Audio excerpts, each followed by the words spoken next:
It kind of marries the whole guy. It marries the whole political Guy Fawkes movement and wraps that into a story. So I was born on November 5. Where are you now? Yeah, that's a born anarchist. Red is a born anarchist. Yeah, you know that's Guy Fawkes Day, right? I know. Remember. Red, you were born anarchist. Born anarchist, yeah. No complaints. Yeah, I love it. And just quick clarification: when we're talking comics, we're not just talking cape. We're not just talking superheroes. We have comics that actually address like really serious issues. You have serious issues. Yeah. So many different types of comics. Yeah, social commentary, personal issues, whatever, however you want. There's some comics that actually, and sometimes I'm very careful when I read certain comics. There's some comics that touch on religious matters and tell religious stories from a different perspective. So one of them, and I'm going to make some recommendations for people who are watching this, just in case they ever want to pick up stuff. This one is based on capitalism. It's called Rex Monday. Have you read it, Red? Yep. Oh, you have? Yep. Beautiful. This one was one of the ones that when I first moved to the UK, I got into. Preacher is crazy. Wasn't made into a movie? It was made into a series. Series. Yes. If you're a Christian and you're reading this will test you because it damns the creator on every level. I can't even say this out loud because my madam is downstairs. She'll shout at me if she hears me talking about this book. You know what I mean? So I think for every person out there, there's a comic book. I think there is a comic book that will speak to whatever it is you're interested in, or that will challenge what you think you know, or just gives you a different perspective on something that you think you're aware of. And if you're just the kind of person that's intrigued by whodunits or investigative stories, there's a writer out there. Red, you were talking about Ed Brubaker earlier on. Incognito. No, sorry, Criminal. Yeah. And then there's Incognito somewhere. I just, for me, it's an art form that I think I will always have an interest in because for many reasons. It helps. It's escapism. It helps create different worlds in my head. It helps me step away from this crazy world that we've built because, quite frankly, today's world for me, there's too much shit going on. I just like to live somewhere else mentally. For that mental health, we talk a lot about mental health, right? I kid you not, in the 3 weeks since I got back from holiday Red that we were on, and I kind of started downloading the stuff that we spoke about, the recommendations you made, I just had a lot more peace in my head. You know what I mean? So just on a separate note, if people are looking for things to help them take their mind off today's worries and woes, it might not even be a comic book, it should be a novel. You know what I mean? Just something extra outside of the craziness of the world. You need that. As men, we need that distraction. We honestly need it. You know what I mean? So just plugging that there for my boys. You know, for me, fantastic segue. Yeah, I found comic books fantastic as a form of escape. I found that I could relate to Spider-Man, who was a small kid, you know, who would be picked on and whatever it is. I also found that it helped me cope with things like being bullied or just things that made me unhappy. And this was from a very early age. I just found that I could escape into the comic book characters. And it was more of the comic book characters than anything else. I mean, I read a lot of books as a child, but I couldn't escape into being Oliver Twist. I couldn't escape into being David Copperfield. No. I couldn't escape into being Robinson Crusoe or any of those characters. But you know what? I could escape into being Peter Parker. I don't know how that was for any of you. So again, back to comic books. So Peter Parker, which was one of his earlier, was one of the most relatable superheroes because outside of his mask, he was also a struggling kid. Yes. He couldn't pay his rent. He was trying to work as a normal issues. Yeah. Normal issues, you know. So a lot of people could relate to his struggles. It's different from the perfect Superman where Batman had too much money to relate to. Batman had too much money. Elon Musk now, exactly. Elon Musk is Iron Man. So So you're right. A lot of people many people could relate to Spider-Man. Did I ever relate to him? Probably not, because I don't like Sufferhead.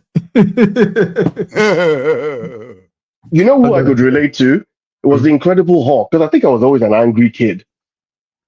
So I just loved the idea that if I got angry, I could turn into this thing. And also, I was that scrawny kid that people used to pick on. So I just liked the idea that, if I got angry enough, maybe I would transform into this thing that could just wrecking ball everybody up. There was that Incredible Hulk TV show, right? Bill Bixby. Bill Bixby and Lou Ferrigno. Lou Ferrigno, yeah. So Lou Ferrigno was the Hulk, and Bill Bixby was Bruce Banner. Bruce Banner. It was actually it was David Banner. David. Hey, Bruce Banner is who now? No, it's Hulk. So in the show, it was called David Banner. It was Dr. David Banner. Are you serious? I believe so. I think so. No, bro. David Banner is the rapper now. David Banner is a rapper. Who did David Banner get his name from? That is true. And don't forget, a lot of the rappers also got names from. I could be wrong. Let's see. I'll check. Let's check it up. Planet Hulk. One for you Hulk lovers. Yeah. Nice one, Planet Hulk. One for you Hulk lovers. I got into this by my boy Timmy's son. Yeah, it was David Banner. So they now later started calling him David Bruce Banner. Yeah. Don't worry. We'll do his rap name from the comic. It was always most likely. It's Bruce Banner from the comics. But I think they had some. I can't remember why. That show was in the 70s. Right. Red, I'm going to have to fact check you on that later. Okay. We're here for I'm a fact. We're here for that. Let's go. So here's my next question.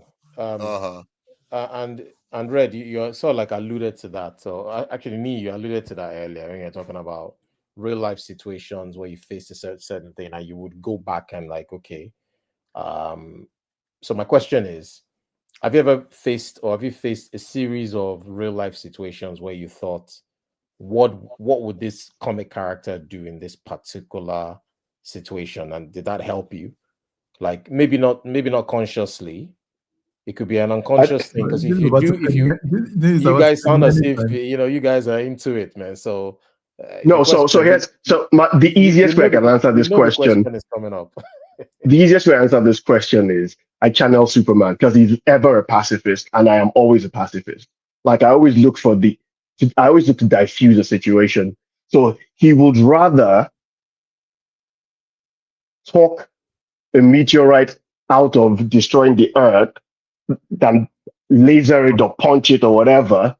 He will always find the most peaceful resolution to things. So subconsciously, maybe I've just channeled that. And stupidly, I haven't charged my phone, so it's about to go. So give me a second, guys. Red, over to you.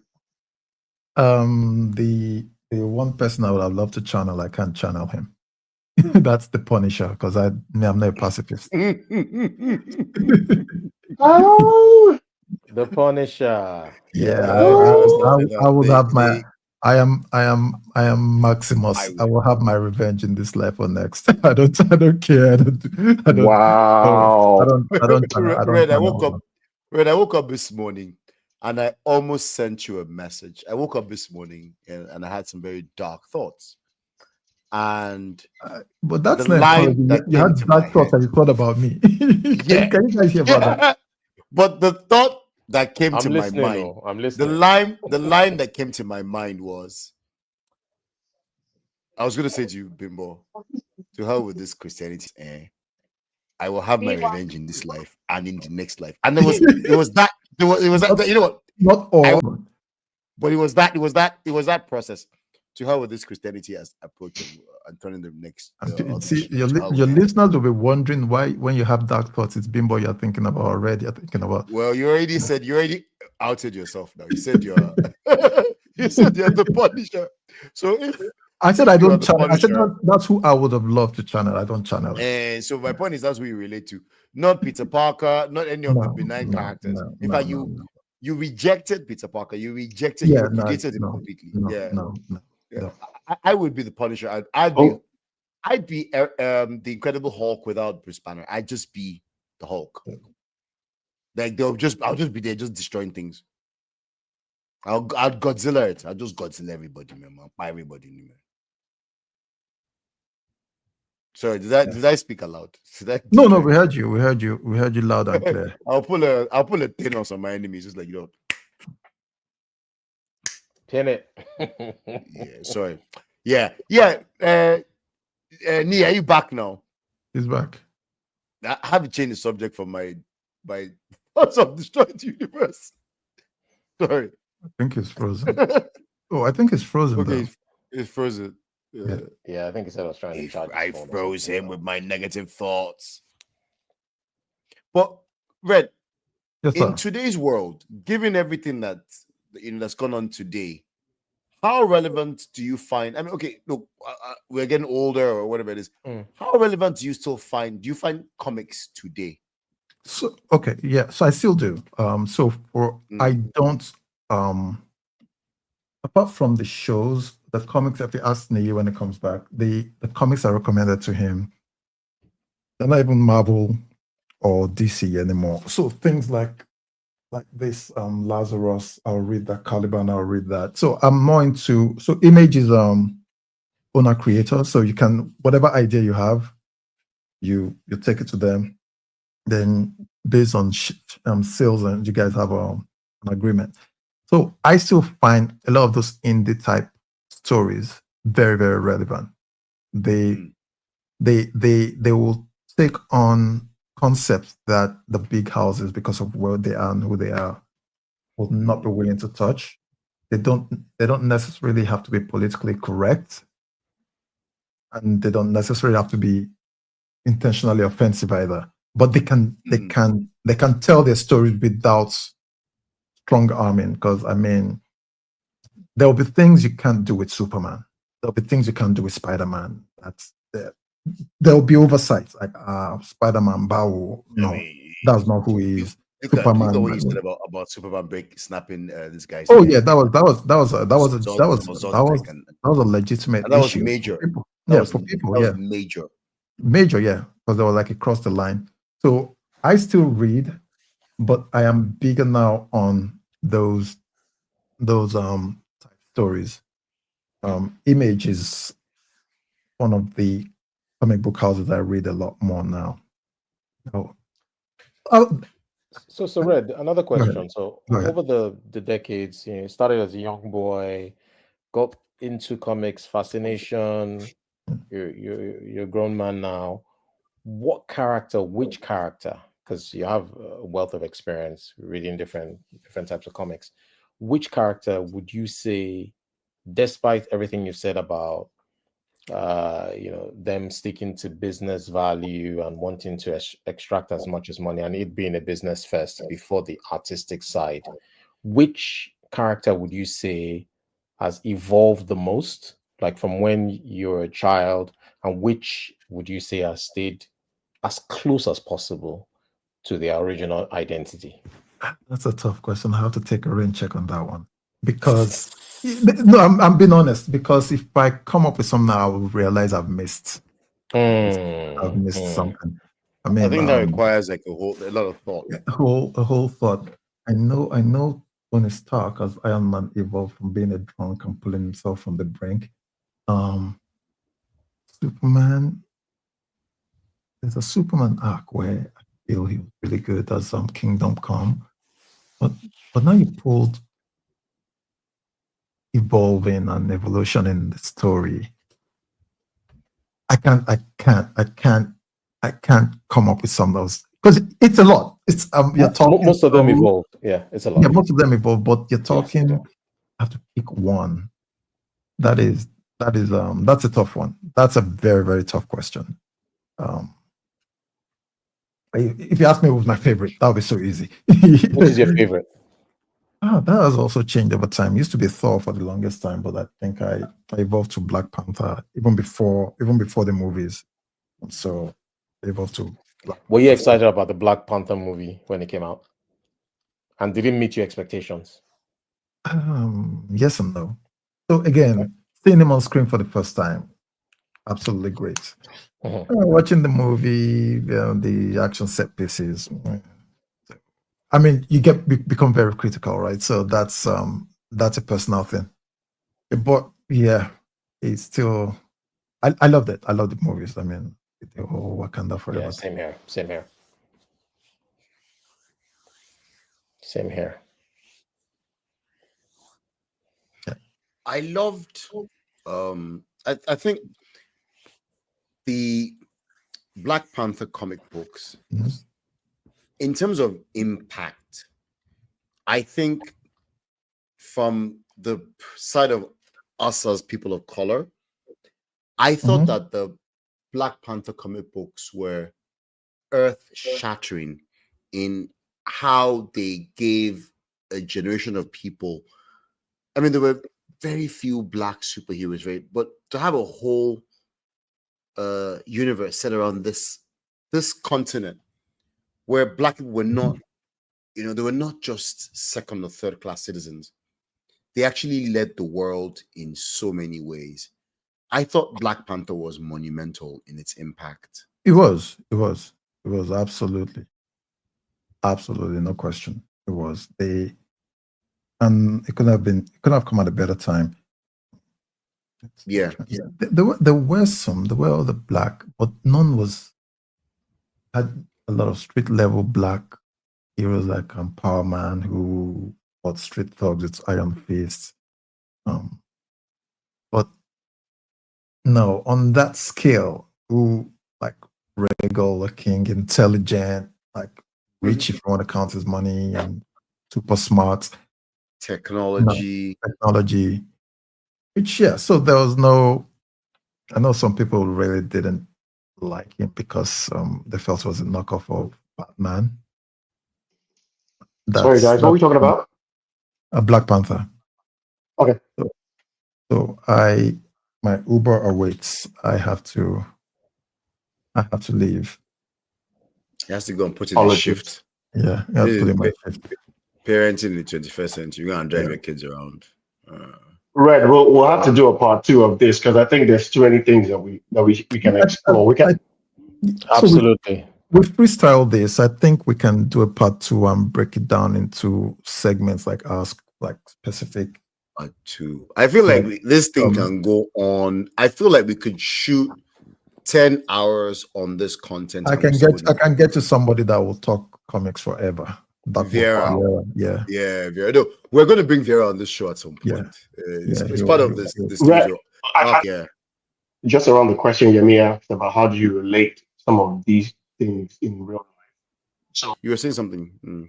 It's more around just having a conversation around comic books that have more life relatable themes, and then discussing how we see that playing out. So things that have a political discourse around them. Sorry. I have to bounce. Yeah, Redd has to leave now. Redd. Yeah. Okay. Talk to you later, man. Okay then. Later, guys. Catch you later, bro. Yeah, I mean, nice one. Nice one. So for me, this conversation could probably. I mean, it's like a lot of things we discuss on Two Grown Men.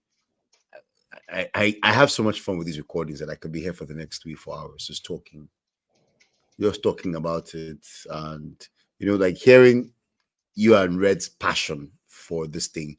At some point, Yemi and I were just spectators, just watching you guys just go on. And your energy. The thing is, I can talk about this forever. Like we can break it down into each individual story. You guys still? Yeah, we hear you. We can hear you. No, we can hear you. Yeah, no, it was fascinating to listen. To be honest, from my perspective, very fascinating. And I mean, I love comic books, not on the level that you guys do. No, you guys. But it was fascinating to just watch, and I think that a lot of our viewers and there are a lot of people who like comic books who would not admit it openly like this. I guess because it was seen as a childish indulgence. As we got older, I remember reading comics on I would traveling through train stations. I'd buy comic books and read them, but I remember people in Nigeria looking at me and they're still reading comics. It was something I got from Niger people more than anywhere else. I didn't get that from like people in the UK or the US. I didn't get that, but from Nigeria, it's almost like You're still reading comics. So I feel like our viewers who, and we definitely will have a few who are, I mean, Redd and Niyi are not, they're not aberrations. I mean, they're not usual. They're not that unusual. So I'm sure that there are a few viewers who are watching us who can relate to, oh, I used to like comic books. If you're watching us and you can relate to what we're discussing, do you like comic books? Did you watch comic books as a child? So did you read comic books as a child? Or are you curious about them?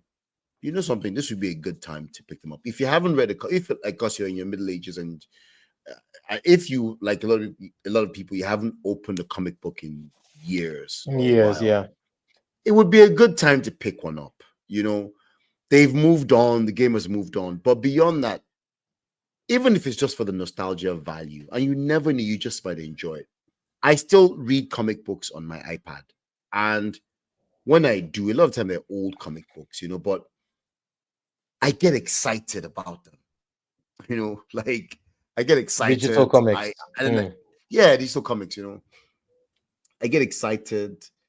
A while ago, I found an archive that had a lot of comic books from my childhood that had been made into PDFs.